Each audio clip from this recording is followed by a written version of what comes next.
I'm Yuta Kitaoka, an ordinary 30-year-old working a full-time job. This is a story about a peculiar turn of events I was dragged into. I'm the manager of a 24-hour diner. The diner's owner hired me to manage everything at the diner. To be honest, I don't get paid enough for the amount of work and stress. What's been happening recently further increased my stress level. Our part-time employees started to quit one by one, especially those who worked night shifts. As a result, I basically had no off days because I needed to cover their shifts. Our diner isn't located in the city center, so it rarely gets busy at night. But the night shifts have to deal with a different kind of problem. For instance, "Manager! Another beer, please! Come drink with me!" "Sorry, I'm working." Most of the customers are drunk during late night hours. You cheating bastard! You're such a scum! Shut up! It's just the nature of man! It's usually late at night when couples start fighting and making a scene in the restaurant. "What is this late night fee? Is this a scam?" No, it's not. I'm sorry. Sometimes customers would make unreasonable complaints. In short, a lot of unusual customers come to our diner at night. That's why working night shifts is always so stressful. As the manager, I have to oversee the daytime operations as well. So I had to get through the busy lunch hours after long night shifts. After about 2 weeks, I was exhausted physically and mentally. The amount of energy drinks and black coffee I gulped was crazy! I complained about the situation to my sister, Yayoi, who's 2 years older than me.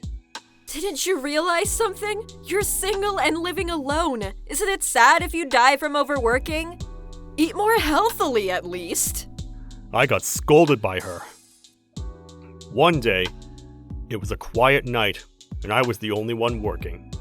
Suddenly, "Welcome!" For two, please. A woman about my age came in with a little girl. It's rare to see a woman and a girl coming to our diner at this hour. I noticed they were both shabbily dressed. Seems like they've been living a difficult life. I showed them to their table. "Are you ready to order?" I tried to take their order. Can we have one slice of sponge cake? "Is that all?" The woman ordered a slice of sponge cake and nothing else. I quickly brought the cake to them. Mom, it's so yummy and sweet! That's great. Take your time, alright? The girl looked elated to have just one slice of cake. The woman must be a struggling single mother, and she used the little money she had to buy her daughter a slice of cake. Thank you. "Thank you.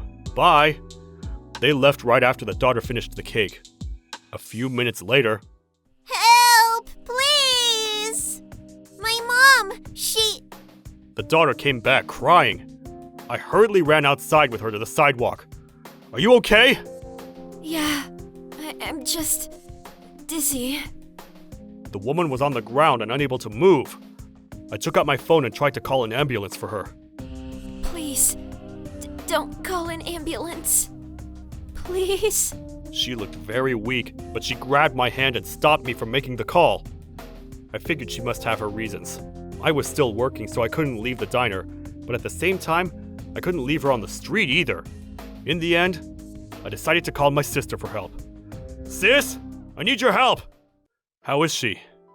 I brought them to your place. "You let a little girl go inside my messy home? My place is so dirty it might make the mom's condition worse." What else can I do? My husband and daughter are at home. It's late, too. Stop being so picky. Okay, you're right. I'm sorry. You got yourself in a real pickle. Oh well. How are they doing? The mother probably has anemia. She looks like a skeleton. I'm sure she's suffering from malnutrition. No wonder she fainted. Did she say anything? Nope. I let her lie down, and she's sleeping now. The little girl took a bath, too. She passed out on the sofa right away. So you didn't hear anything from them? No, but something must have happened to them. The mother didn't want you to call an ambulance, right? What if she's a criminal and hiding from the police? Well, I thought about that too. Let's call the police then. No, we should wait until we find out what happened to them. The mother looked terrified when I was about to call the ambulance. Criminal or not, there must be a reason for her to act this way. I feel like she's not a bad person, even though we've just met. What a mess. Okay, I'll bring them to my house and get some clothes for them. They need to change out of those shabby clothes. Later, my sister took the woman and her daughter to her house. I didn't expect my sister to be so caring. She's such a nice person. After a long day at work, I got home around 10 in the morning. "I'm home!" The little girl ran to me and said, You're back! Thank you for your help yesterday! she was all freshened up and wearing clean clothes. I almost couldn't believe she was the same girl from yesterday. Then the woman came to me and said, Thank you so much for everything. You saved my life. I could still see how shockingly skinny she was, but she looked so much better than yesterday. Her name was Hitomi Tsuchikawa, and she was the same age as I was. The little girl was Rei, and she was 6 years old. Hitomi later explained what had happened. According to Hitomi, she and her daughter were victims of domestic abuse. The abuser was Rei's father, Hitomi's husband. He hit them every day. He also didn't let them have enough food or clothing. That's why Hitomi and Rei dressed so shabbily. They were living on the top floor of a 12-story building. Hitomi's husband changed the door lock so he could lock them inside. The level of family violence Hitomi and Rei suffered was unimaginable. One day, her husband got drunk and was wielding an ashtray at them. The ashtray was so heavy that it could be used as a murder weapon in mystery dramas. In such a life-threatening situation, Hitomi pushed her husband away with force. Her husband hit his head and passed out. While he was unconscious, Hitomi grabbed the keys, took Rei, and ran outside. But she barely had any money on her and was lost wandering the city at night. Then Rei said she was hungry. That's why they came into the diner and ordered the only thing they could afford, a slice of cake. After hearing the story, I asked, "Why don't you go back to your parents' home? Or go to an abuse shelter?" Hitomi shook her head. Before she could answer my question, Police! Is anyone home? Open the door, please. I need to ask some questions. a police officer was knocking on my door, so I went outside. We're looking for this woman and this girl. Have you seen them? We got an anonymous tip saying you brought them into your home. The police officer showed me his badge and the pictures of Hitomi and Rei.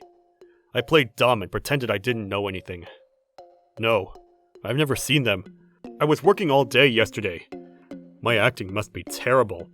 After the police officer saw my unnatural reaction, he suddenly changed his attitude. He stared at me with an evil look. That's when it hit me. This man must be Hitomi's husband. I never guessed the abuser would be a police officer. I suddenly understood why Hitomi didn't want to get help. Even after running away from home and being helped by a total stranger, this man had a way of tracking them down. He came up to me and said, I need to search your home. "My home is a mess. You don't want to go in there. Trust me, it's so dirty." He hadn't seen them yet, but he'd immediately find them if he went in. Then my sister came out. Show us your search warrant. You'll know you'll be in trouble if you search our home without a warrant, right? Officer? The husband didn't expect my sister to say that, so he backed down and left without saying anything. But the problem remained. We couldn't let Hitomi and Rei go outside for the time being, but at the same time, I also couldn't keep them at my home. The husband probably would come back with a search warrant next time. That's when my reliable sister came up with an idea. Don't worry, I got this. Then she told me what she was going to do. How was it? We finished talking? That fast? Was it that easy? Of course, I'm good. Yeah, you are, sis. What did you say? Did you threaten him? Don't make me sound so evil. Didn't he say he's from MoniRobo police station? Their chief owes me one. Owes you one? What do you mean? I can't tell you the details, but there was a little scandal, and he owes me one for not exposing it. So, are you going to take advantage of that and get Hitomi's husband arrested? Hitomi's husband is a cop with a dark side, right? Even if we report him, there's always a possibility that they might cover it up for him. That's why I went straight to the top. You make it sound so easy, but what you did was amazing. Well, I have lots of connections because of work. Are they really going to arrest him? The chief has already applied for his arrest warrant. He'll be arrested in a few hours. But is there enough evidence? Yep. While you were still at work, I took pictures of the wounds and scars on Hitomi's body. It was truly horrifying. I've never seen so many bruises and wounds. I feel so useless. You're the one who helped them in the end, sis. I was going to call the police at first. Things would have turned out differently if you didn't stop me. You should be proud of yourself. You saved them. My sister works at a news agency. She's a hardcore journalist who dares to expose the dark sides of police and justice. That's why she went to the police station. She once did the chief of police a favor, so she went straight to him and reported Hitomi's husband's crime. My sister was so cool that I felt bad I couldn't do more. Later, Tonio Tsuchika, Hitomi's husband, well, ex-husband, was arrested as expected. My sister covered the story of his arrest, which made the headlines. His reputation was ruined entirely after his real name got exposed. He's also facing imprisonment. I decided to let Hitomi and Rei stay at my home for the time being. There's no way I could send them away before they're ready. I want to see them recover from their unfortunate past and get back on their feet. However, in my sister's eyes, The three of you look like a family, you know. Why don't you just become a real family? she's teasing me like that every day now. I don't know what'll happen in the future. I just know that I want the best for them and wish they can be the happiest people in the world.